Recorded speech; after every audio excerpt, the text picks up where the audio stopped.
सभी मित्रों को गुड मॉर्निंग। सभी मित्रों को राम राम। आप सभी का अपने चैनल के ऊपर स्वागत है। तो आइए आज हम शुरू करते हैं। प्रशासनिक विधि के बारे में जो चर्चा हम कर रहे थे उसी को आगे बढ़ाते हैं। तो आज बात करेंगे ड्राई एडमिनिस्ट्रेटिव। तो ड्राई एडमिनिस्ट्रेटिव क्या है और कहाँ ये कानून शुरू हुआ, क्या क्या इसके बारे में बात है, ये शुरू करते हैं। ड्राई एडमिनिस्ट्रेटिव फ्रांस की एक कानूनी प्रणाली है। कहाँ की है? फ्रांस की कानूनी प्रणाली। कई बार सीधा आता है ड्राई एडमिनिस्ट्रेटिव क्या है। तो फ्रांस की एक कानून प्रणाली है। इसका क्या काम है? जिसमें प्रशासन यानी कि सरकारी अधिकारी और विभाग से जुड़े मामलों का फैसला अलग प्रशासनिक न्यायालय करते हैं। यह नहीं कि भाई सिविल न्यायालय है वही फैसला सुना दे, नहीं। प्रशासनिक अधिकारी और विभागों के लिए अलग से न्यायालय हैं। इसमें ड्राई एडमिनिस्ट्रेटिव, ठीक है। न्याय की सामान्य सिविल अदालतें में, ठीक है। फ्रांस में दोहरी न्याय प्रणाली है। तो दोहरी न्याय प्रणाली कहां पे है? फ्रांस में। कौन कौन सी है? फ्रांस में दो तरह की अदालतें होती हैं। एक तो है साधारण अदालत यानी कि साधारण न्यायालय, एक होता है प्रशासनिक न्यायालय। तो साधारण जो न्यायालय जो होता है इसमें आम लोगों के आपसी विवाद सुने जाते हैं, सिविल कोर्ट। और जो प्रशासनिक न्यायालय जो हैं सरकार या सरकारी अधिकारियों से जुड़े मामलों को सुनते हैं, ठीक है। तो ड्राई एडमिनिस्ट्रेटिव क्या है? यानी कि ये फ्रांस की एक कानून प्रणाली है जो सरकारी अधिकारियों के खिलाफ जो फैसले होते हैं, उनसे जुड़े जो मामले होते हैं उनको सुनती है, ठीक है। और इसमें क्या है? इसमें प्रशासनिक न्यायालय होते हैं, सामान्य न्यायालयों की से अलग होते हैं। जो स्पेशल क्या करते हैं? जो स्पेशल प्रशासनिक अधिकारियों के मामले सुनते हैं, ठीक है। तो फ्रांस में दोहरी न्याय प्रणाली है। दोहरी कैसे? एक तो साधारण हो गई जैसे आम लोगों के लिए, और एक हो गई प्रशासनिक न्यायालय जो सरकार या सरकार के अधिकारियों के, ठीक है भाई। जो सरकारी अधिकारी जो अगर कोई गलत काम करते हैं तो उनके मामले उसमें सुने जाते हैं, ठीक है। इन प्रशासनिक मामलों का इन प्रशासनिक अदालतों का सबसे बड़ा न्यायालय, यानी कि ये जो प्रशासनिक जो अदालतें जो हैं इनमें सबसे बड़ा न्यायालय कौन सा है भाई? काउंसिलिंग डेटा, ठीक है। तो काउंसिलिंग डेटा जो है,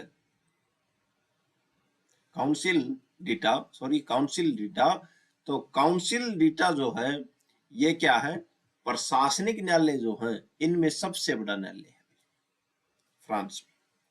यह फ्रांस का सर्वोच्च प्रशासनिक न्यायालय है, ठीक है। तो ड्राई एडमिनिस्ट्रेटिव क्या है? ड्राई एडमिनिस्ट्रेटिव एक ऐसी कानून प्रणाली है जो प्रशासनिक अधिकारियों से संबंधित जुड़े मामलों का फैसला करती है, ठीक है। जो क्या है? सिविल न्यायालयों से अलग है, ठीक है। फ्रांस में दो तरह की न्याय प्रणाली है, एक तो साधारण न्यायालय और दूसरा कौन सा है? प्रशासनिक न्यायालय। प्रशासनिक जो न्यायालय जो है इसका सबसे बड़ा न्यायालय कौन सा है? Council data. यह फ्रांस का सर्वोच्च प्रशासनिक न्यायालय है, ठीक है। आगे बात करते हैं ड्राई एडमिनिस्ट्रेटिव के बारे में। अब बात आ जाती है यह प्रणाली क्यों बनी भाई? तो यह प्रणाली क्यों बनी? तो 1789 में फ्रांस का क्या हुआ था भाई? विद्रोह हुआ था, फ्रांस की क्रांति हुई थी। 1789 की फ्रांस क्रांति के बाद फ्रांस में प्रशासन को बहुत क्या मिल गई थी? ताकत मिल गई थी। साधारण अदालतों को प्रशासन पर नियंत्रण का अधिकार नहीं दिया गया था, ठीक है। इसलिए प्रशासन से जुड़े मामलों के लिए अलग न्यायालय बना दिए गए, ठीक है। और उसी में सबसे अलग न्यायालय कौन सा है? काउंसिल डेटा है, जो फ्रांस का सबसे बड़ा प्रशासनिक न्यायालय है, ठीक है। इसे किसने मजबूत किया? तो ड्राई एडमिनिस्ट्रेटिव को किसने मजबूत किया? नेपोलियन बोनापार्ट जो थे, इस व्यवस्था को मजबूत रूप देने का श्रेय नेपोलियन बोनापार्ट को दिया जाता है। ठीक है, उन्होंने क्या किया, उन्होंने ऐसी संस्था बनानी चाहिए जो क्या करे, प्रशासन को स्वतंत्र रखे, लेकिन जनता को प्रशासन की गलतियों के खिलाफ न्याय भी दे। तो ये बात, ये जो मजबूती किसने दी थी ड्राई एडमिनिस्ट्रेटिव को, ये नेपोलियन बोनापार्ट ने दी थी। उन्होंने ऐसी संस्था बनानी चाहिए जो प्रशासन को स्वतंत्र रखे, लेकिन जनता को प्रशासन की गलतियों के खिलाफ न्याय भी दे सके। इसी उद्देश्य से काउंसिल डेटा को विकसित किया गया। ठीक है, आगे बात करते हैं इस प्रणाली के फायदे। तो ये जो प्रणाली जो है, जो प्रशासनिक अधिकारियों के खिलाफ है, ठीक है, खिलाफ नहीं है, अगर वो कोई गलत काम करते हैं तो उनका मामला सुनती है। तो इस प्रणाली के फायदे क्या क्या है, एक क्या क्या फायदे हैं। एक तो प्रशासन और जो पुनरावलोकन जो है, प्रशासन पुनरावलोकन करने वाली संस्था के बीच सीधा संबंध रहता है। ठीक है भाई, यानी कि प्रशासन और पुनरावलोकन जो करने वाली संस्था के बीच क्या रहता है, सीधा संबंध रहता है। इसमें सबूत देने की जिम्मेदारी किसकी रहती है, प्रशासन की रहती है। प्रशासन देगा भाई सबूत, हमने गलत काम नहीं किया। ठीक है, प्रशासनिक मामलों का विशेषज्ञों द्वारा निर्णय होता है भाई। ठीक है, और देखते हैं खास बात क्या क्या फायदे हैं। सामान्य अदालतें प्रशासन के मामले में दखल नहीं दे सकती, तो कौन देगा, जो प्रशासनिक न्यायालय जो है वही इन मामलों को सुनेंगे। अगर सामान्य और प्रशासनिक अदालतों में टकराव हो जाए तो एक विशेष अधिकरण फैसला करता है। ठीक है, अगर प्रशासनिक और सामान्य अदालतों में टकराव हो जाए तो एक विशेष क्या बनाया जाएगा, अधिकरण बनाया जाएगा, वो फैसला करेगा। ठीक है, आइए देखते हैं, उदाहरण समझते हैं। मान लो अगर कोई सरकारी अधिकारी आपका लाइसेंस रद्द कर देता है, भारत में आप सामान्य अदालत जा सकते हैं, लेकिन फ्रांस में क्या होगा, आपको प्रशासनिक अदालत में जाना होगा। और प्रशासनिक अदालत में जिस अधिकारी ने वो लाइसेंस रद्द किया है उसकी जवाबदेही होगी कि आपने क्यों रद्द किया। आगे देखते हैं, तो ड्राई एडमिनिस्ट्रेटिव के सिद्धांत देखते हैं। ठीक है, तो ड्राई एडमिनिस्ट्रेटिव के नियम फ्रांस की संसद ने नहीं बनाए। तो कोई ये पूछ दे, ये बोल दे कि फ्रांस की संसद ने बनाए होंगे, नहीं, इसके नियम फ्रांस की संसद ने नहीं बनाए। तो कहां पे बने, इनका विकास प्रशासनिक अदालतों के न्यायाधीशों ने किया। जो प्रशासनिक जो अदालतें हैं उनके जो न्यायाधीश जो बने, उन्होंने क्या किया, इसका विकास किया ड्राई एडमिनिस्ट्रेटिव का।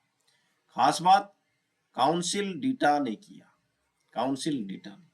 ठीक है, क्योंकि सबसे सर्वोच्च न्यायालय जो है काउंसिल डीटा है, प्रशासनिक न्यायालय।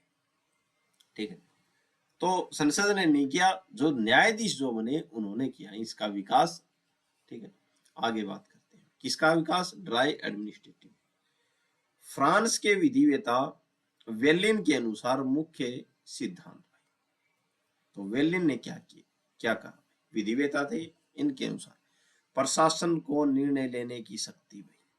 ठीक है, सरकार प्रशासन को अधिकार है कि वह निर्णय ले भाई, और जनता पर यह दायित्व हो कि वे उसका पालन करें, लेकिन यह शक्ति मनमानी नहीं होनी चाहिए भाई।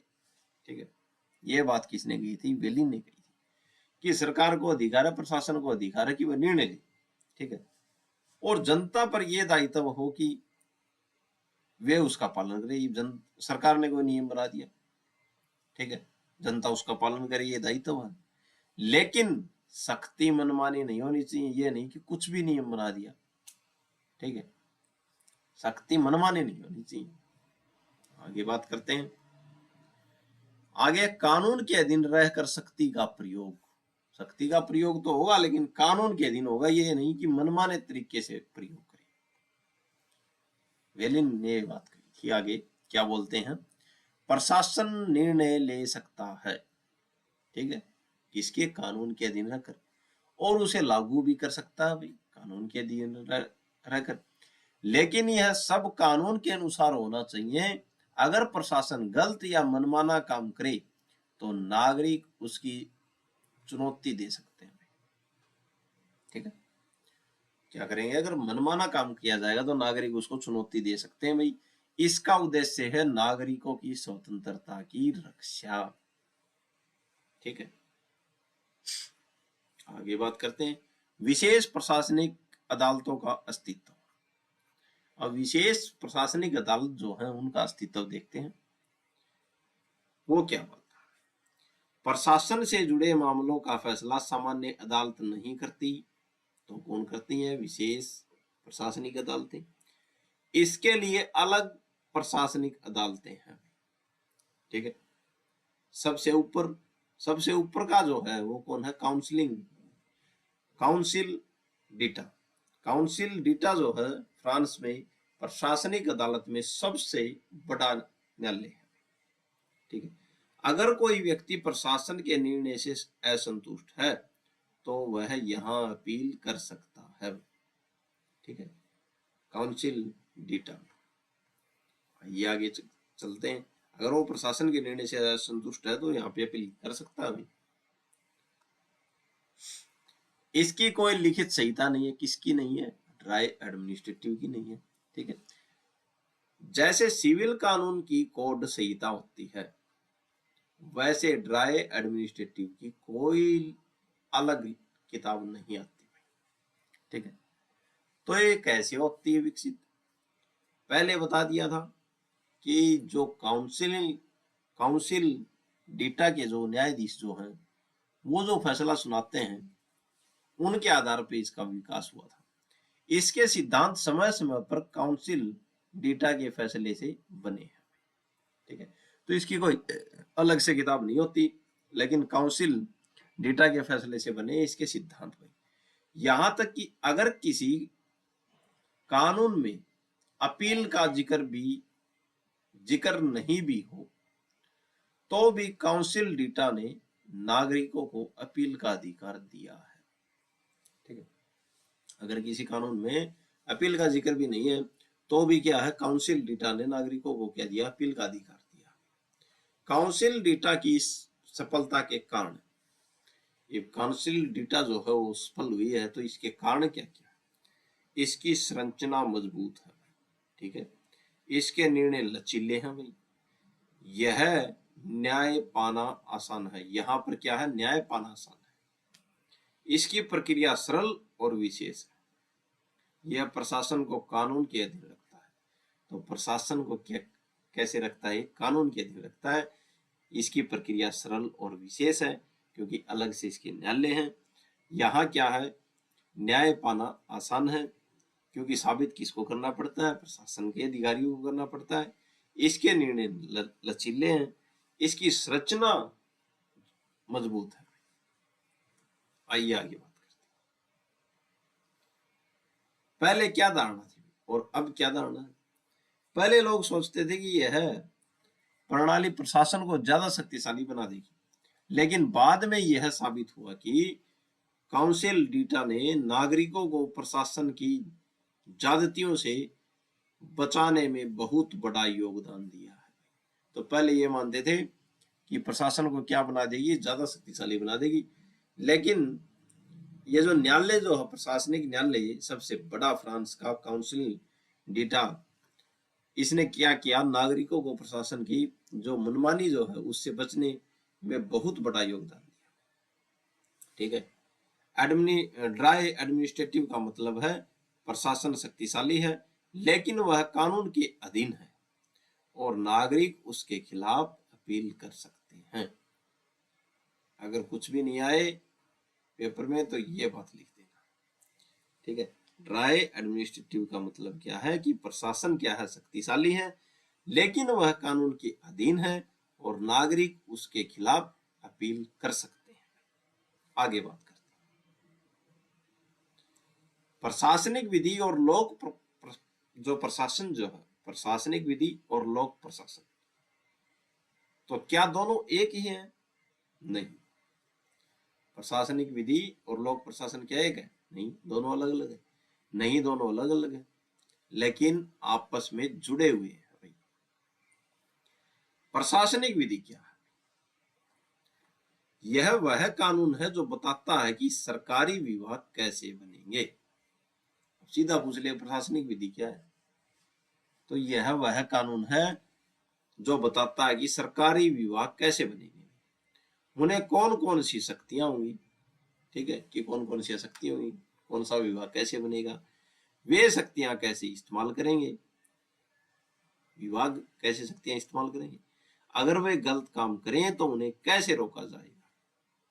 ठीक है, मतलब सरकार कानून के अंदर रहकर काम करे, यह सुनिश्चित करना प्रशासनिक विधि का क्या है? काम है। फिर से एक और परिभाषा दे दी आपको। ठीक है, आगे बात करते हैं। आगे है लोक प्रशासन। लोक प्रशासन इसी की फिर से और दे देते हैं एक परिभाषा। लोक प्रशासन क्या बताता है? लोक प्रशासन बताता है कि सरकार क्या काम करेगी।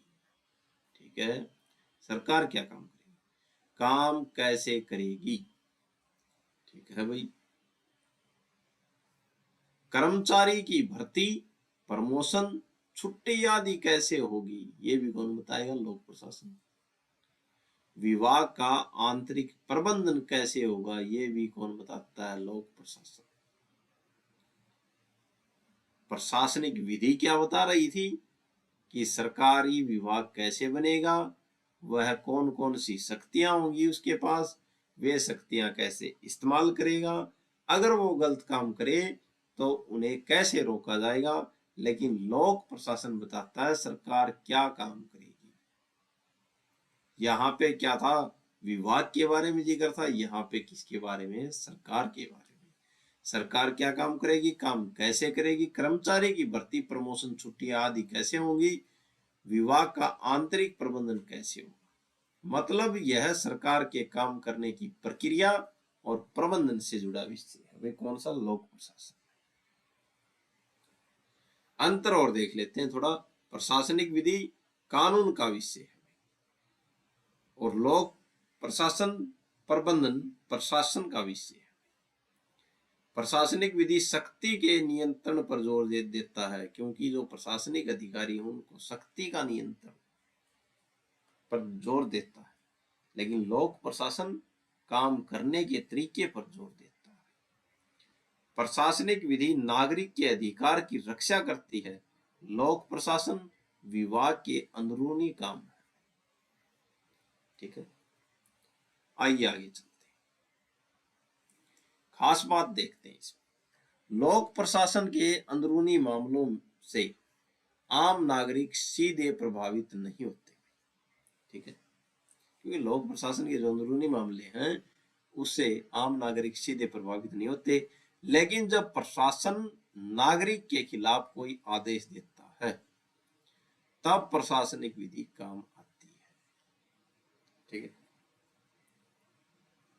इन भारत में स्थिति, यानी कि भारत में क्या स्थिति है, तो भारत में क्या चल रहा है इसके बारे में। फ्रांस की तरह भारत में काउंसिल डेटा जैसा अलग सर्वोच्च प्रशासनिक न्यायालय नहीं है। भारत में संविधान सर्वोच्च है और सभी सरकारी कार्य उसी के अधीन होते हैं। तो भारत में प्रशासनिक न्यायालय काउंसिल ऑफ डेटा की तरह नहीं है। भारत में संविधान सर्वोच्च है, सभी सरकारी कार्य उसी के अधीन होते हैं। किसके अधीन? संविधान के अधीन। राज्य, सरकार और प्रशासन, तो भारत में सीधी बात है संविधान ही सर्वोच्च है, संविधान के तहत कार्य होते हैं सभी सरकारी। तो अब राज्य, सरकार और प्रशासन, ये तीनों शब्द अलग अलग हैं, लेकिन लोग अक्सर इन्हें मिलाकर बोल देते हैं। ठीक है, राज्य की बात करते हैं। राज्य का मतलब है सरकार के तीनों अंग मिलकर। कौन कौन से? विधानमंडल कानून बनाने वाला, कार्यपालिका काम करने वाला और न्यायपालिका न्याय देने वाला। ठीक है, भारतीय संविधान का अनुच्छेद 12 राज्य की परिभाषा देता है। राज्य में तीनों अंग आ जाते हैं, विधान मंडल, कार्यपालिका, न्यायपालिका। इसके अनुसार केंद्र सरकार, राज्य सरकार, संसद, विधानमंडल और सरकारी निकाय, ये सब क्या है? राज्य है। अनुच्छेद 12 बोलता है। आगे बात आती है सरकार की। सरकार राज्य की कार्यपालिका शाखा है, ठीक है। तो पूछ ले सरकार क्या? तो सरकार राज्य की कार्यपालिका शाखा, यह क्या होती है? बदलती रहती है भाई, चुनाव के बाद बदल जाती है, ठीक है। लेकिन राज्य क्या है? स्थायी है, सरकार अस्थायी है।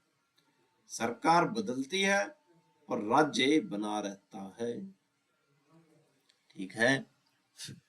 आगे बात आती है प्रशासन। प्रशासन क्या है? देखो, राज्य स्थिर रहता है, राज्य बदलता नहीं है, लेकिन सरकार बदल जाती है। सरकार क्या है? राज्य की कार्यपालिका की शाखा है।